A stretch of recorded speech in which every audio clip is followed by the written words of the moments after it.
Hello, people of YouTube. It's me again, Radio Megastar. I'm here with one last story for the night, I think.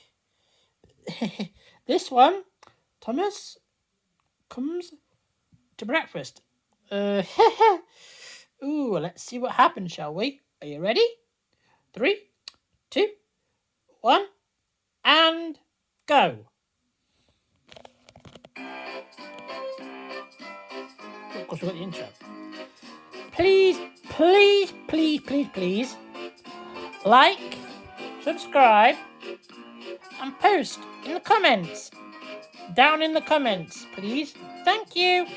Now sit back, relax, and enjoy the story today. Music by Michael John Jr. Campbell.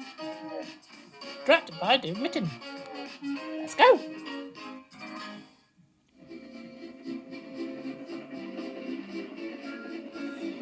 Thomas the Tank Engine has worked his branch line for many years and knows it very well.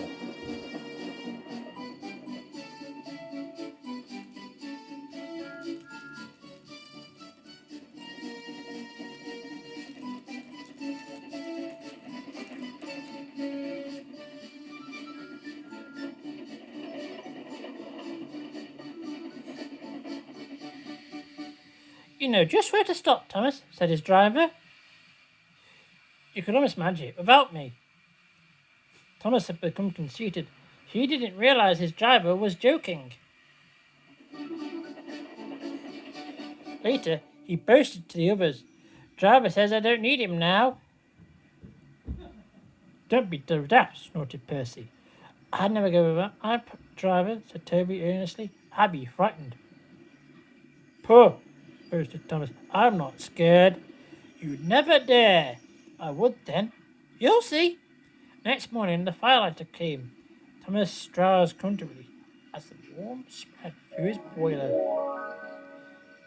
Percy, Toby were still asleep. Then Thomas suddenly remembered. Silly stick in the mud, he chuckled. I'll show him. Driver says I could manage without them. I'll just go out. Then I'll stop and wheesh. That'll make them jump. Thomas suddenly found that it was moving. It was only moving because the car's cleaner was meddling with his controls. He soon found his mistake. He tried to wheesh, but he couldn't. He tried to stop, but he couldn't. He just kept rolling along. He didn't dare look next, see what was coming next. There was the station master's house. The station master was about to have breakfast. Horrors! Cried Thomas and shut his eyes. The house rocked. Broken glass tinkled. Plaster was everywhere. Thomas had collected the bush in his toes. He peered through the room for its leaves. He couldn't speak. The station master was furious. His wife picked up their plate. You miserable engine, she scolded. Just look what you've done to our breakfast. Now I shall have to cook some more. And bang the door. More pastors fell. This time it fell on Thomas. Thomas felt depressed. Workmen propped up the house with strong poles and laid rails through the garden. Then Donald and Douglas arrived.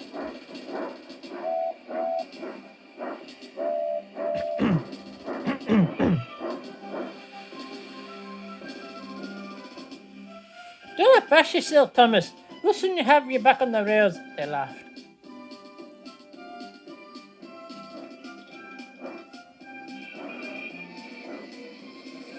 Donald and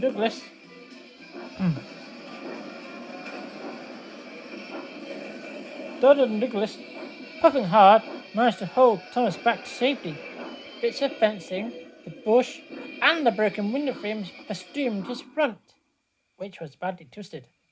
The twins laughed and left him. Oh dear.